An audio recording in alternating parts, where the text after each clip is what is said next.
All right, Alexander, let's talk about what is going on with the Eurozone and its newest member starting on January 2026. Bulgaria will be adopting the euro. Big mistake. What a big mistake for Bulgaria. Well, Alexander, your thoughts? Real quick, the people are going to be crying.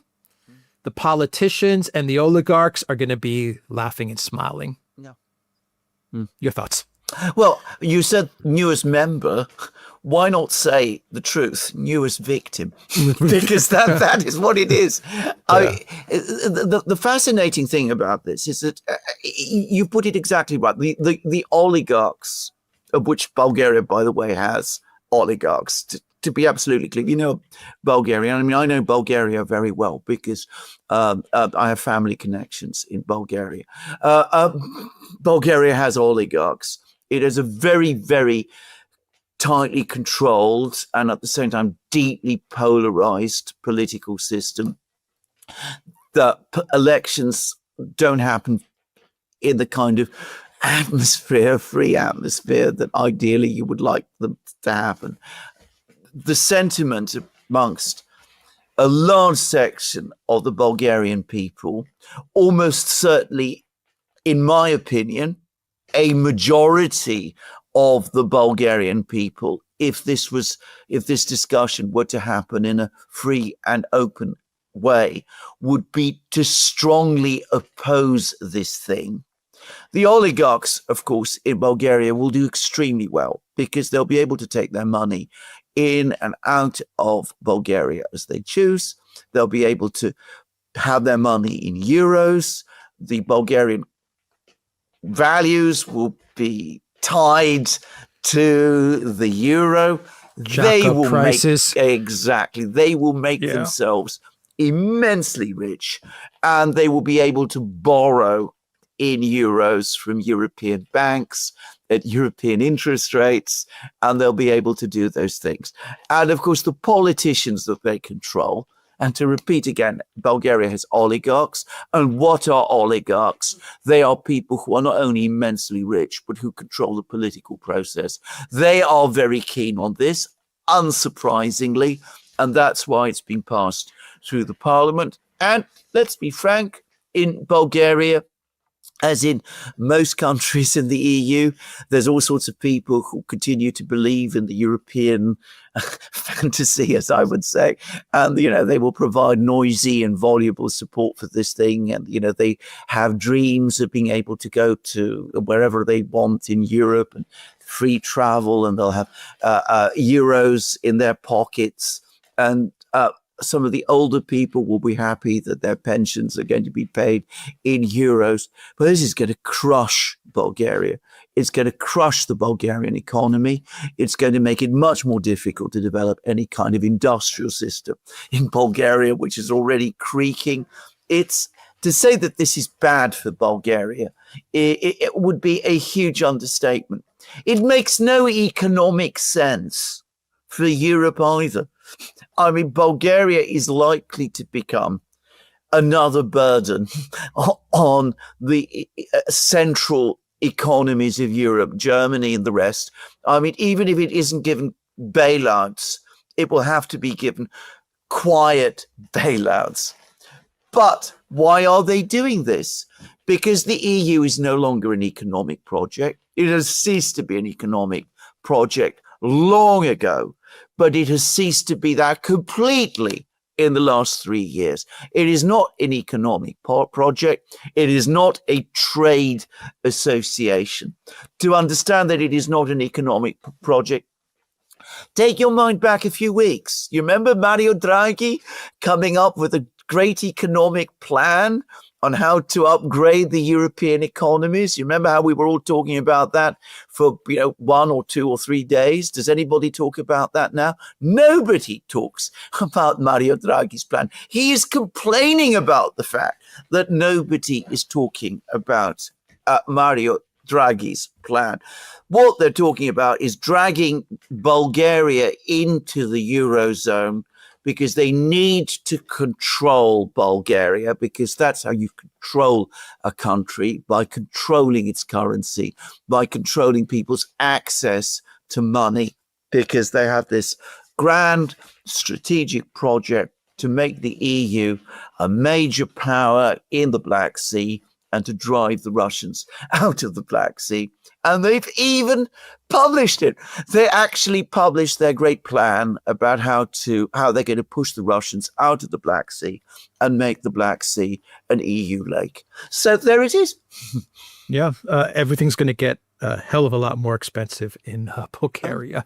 Boy, oh boy, is it going to get very, very expensive. Trust me. Yeah, it's going to get very difficult to make a living, to eke out a living in Bulgaria once it goes to the euro. But it's a lock-in, isn't it? It's the European Union also locking in the country, taking over their sovereignty. There is no such thing as a sovereign country unless you control your currency. There's no such thing. No. You're not a sovereign country if you can't control your currency, if you can't print your currency, if you can't inflate the value, whatever. You're not a sovereign country once you give over your currency, and that is what Bulgaria is doing. So this means that whether Bulgaria likes it or not, whether the Bulgarian people like it or not, the Black Sea, this Black Sea project that Kaja Kallas outlined, it's going to happen. Bulgaria is going to play a significant role. It's going to backfire incredibly, but they don't care. And Bulgarians are going to be used as pawns in this geopolitical fantasy to control the Black Sea and to fight with Russia. And if they don't like it, Alexander, if they protest even a little bit, well, they're just going to shut off your freaking ATM machines. And the protest will last for about a day. Exactly. And I speak from experience. Absolutely. There you go. A Slav Orthodox country, historically very, very close to Russia, culturally, politically friendly to Russia. Many of the people in Bulgaria, as I know, still are. Not everybody is, but many, many people are. And as I said, this is now what it's going to find itself obliged to do. I mean, what is it? You could argue, one bank, the European Central Bank, one bank to rule them all, and in the darkness bind them. Yeah. So Romania's next, I guess? Absolutely, of course. That's exactly where it's going. That's exactly where it's going. And so just to end the video, what is the EU, what do you think the brilliant mind of Kaja Kallas, what do you think the strategy is for this Black Sea project? I mean, it's okay, so you're going to get Romania's next. You got Bulgaria now in 2026. Romania is going to be next. They're going to lock down Romania as well. Moldova is going to obviously play some sort of a part. How do you get this plan to control the Black Sea? How do you push this forward? And you're going to try and get Erdogan on side, right? To help the way Erdogan would want to play on side. Yeah, of course. I mean, he always plays his own games, which are very complicated. But I mean, he's equally likely to betray you as to work with you, and more likely than not, at some point he will, because Erdogan plays the Europeans like a violin. Frankly, he's probably telling them all kinds of things, and they'll do all sorts of deals with him. But I mean, the plan. What are the geniuses? What are the geniuses in Brussels and in NATO as well? Yeah. What do you think they're? How are they envisioning this? I mean, it looks like they're going to lose their chance of establishing bases in the Black Sea, in Ukraine. Oh, well, they've already set it all out. They're going to establish naval bases in Constanza, in Bulgaria. They've already talked about, railway lines and expanding port facilities and creating bases and all of that kind of thing, and shipyards. And they're going to project power into the Black Sea. That's what they fantasize. And no doubt they will be hoping that Erdogan will not only lend the support of the Turkish military to this project, but he'll probably allow more warships to transit into the Black Sea through the Dardanelles, maybe even get the Straits Convention modified in some kind of way.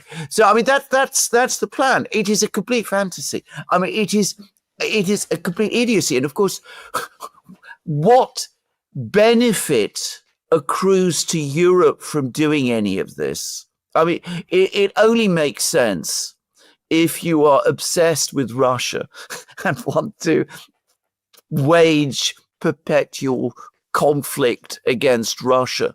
But the idea of militarizing the Black Sea, of all places, taking on the Russians there, is lunacy. But, since when did these people act with anything like rationality? They never have, and they never will. And, because for them, an endless conflict with Russia is their way to promote their geopolitical project in the EU. And ultimately, this is what this is all about. But as I said, it makes no geostrategic sense. It makes no economic sense. Without Ukraine, the whole idea of establishing great bases on the Black Sea makes no sense at all. Doesn't look as if they'll be able to have bases in Ukraine. The idea that Romania and Bulgaria can be substitutes is foolish. But what it will do is it will involve these countries in this geopolitical chess game, and it will provide even more opportunities for the EU center to control their politics. Right. Just to make it clear, the EU is not looking at an expansion into Ukraine with this move. No. They're just looking to build up the bases in Romania and in Bulgaria so they can come along and they can say, okay, Turkey's a player in the Black Sea, Russia's a player in the Black Sea, but so are we. Well, yeah, but yes. But I mean, this is a substitute for the loss of Ukraine. Right. Because the original idea, going back to 2013 and beyond, was that you get Ukraine into the EU and into NATO. You push the Russians completely out of the Black Sea. The neocons in the US, who are always much more forthright about these things, have openly spoken about it. You establish NATO bases in Crimea, in Odessa, and those sort of places, and then you drive the Russians out of the Black Sea completely.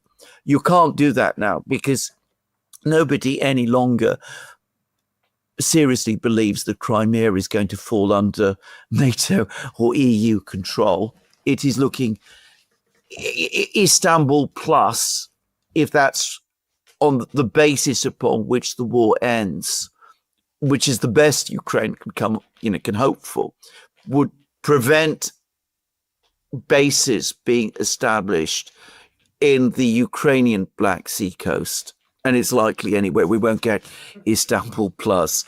We could easily see Russian control of the Black Sea.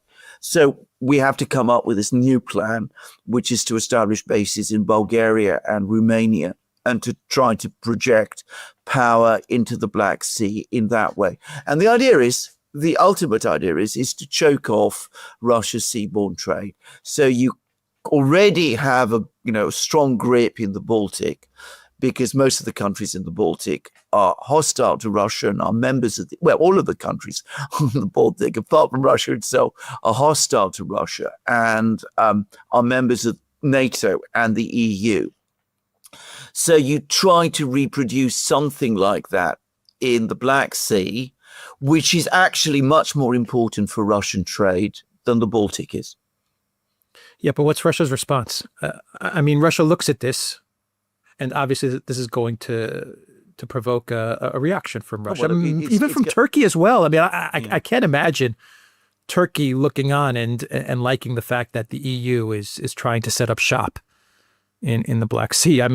They must not be liking it. Let's talk about Turkey first, because this is where Erdogan is going to play one of his games. He's going to pretend to go along with this and get as much as he can from the EU. And they will probably give him quite a lot, or so he thinks. But ultimately, you are absolutely right. He does not want the EU in the Black Sea. As far as he is concerned, there are only two important powers in the Black Sea. One is Russia, which he may not like that, but that's the reality. And the other is Turkey.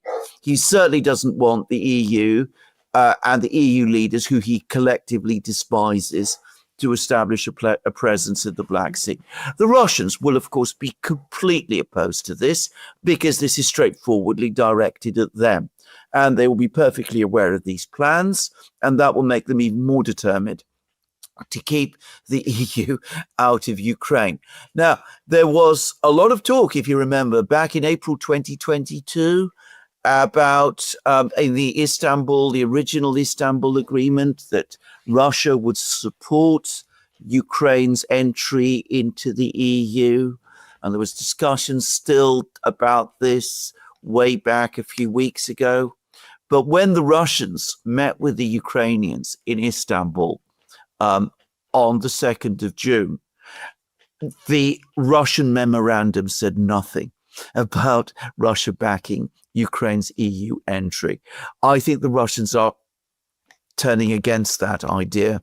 And of course, this plan will make them even more determined that about that. It will harden Russian positions on Ukraine's EU membership, with Russian officials like Lavrov openly saying now the EU is not an economic or trade association.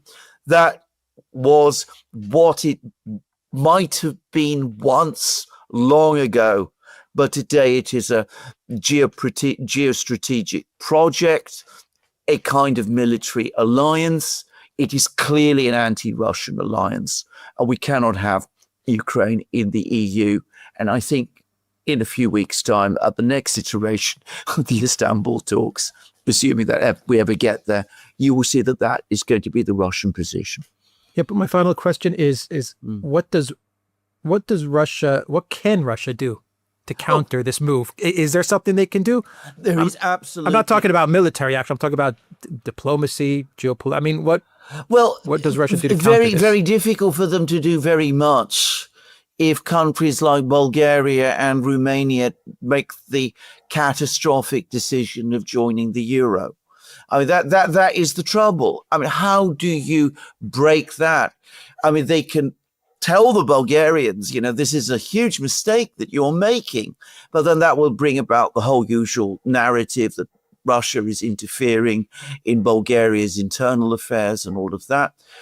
I know for a fact that in Bulgaria, they can listen to Russian television broadcasts, and because there's enough similarity between Bulgarian and Russian, they can to a great extent understand what people in Russia are saying about this. So Russia does have influence. It has historic contacts. It has all of these things. And there is that cultural affinity as well. And we still have until 2026 before it happens. But ultimately, Russia can't control what happens in Bulgaria and Romania. It is up to those countries. If we get into a situation where Bulgaria joins the euro and Romania eventually does so, then they are trapped. And until the point comes when the entire EU project collapses, whether they like it or not, they will become more pawns in this geopolitical chess game against Russia that they have no real interest in. And in fact, which is disastrous for themselves. It'll make Russia an enemy. And at the same time, of course, they will have to accept terrible sacrifices in their economies. Yep. And they will be militarized as well. Absolutely. Both those countries. All right. Yeah. Militarized against Russia. Okay. In Romania's case, Russia and Romania have generally, for most of the last 200 years, been adversaries. But in the case of Bulgaria and Russia, it has been entirely different. I mean, Bulgaria owes its independence from Turkey to Russia. They've always been strong relations between Bulgaria and Russia. I mean, it will be a massive cultural break for its people, and perhaps a very difficult one.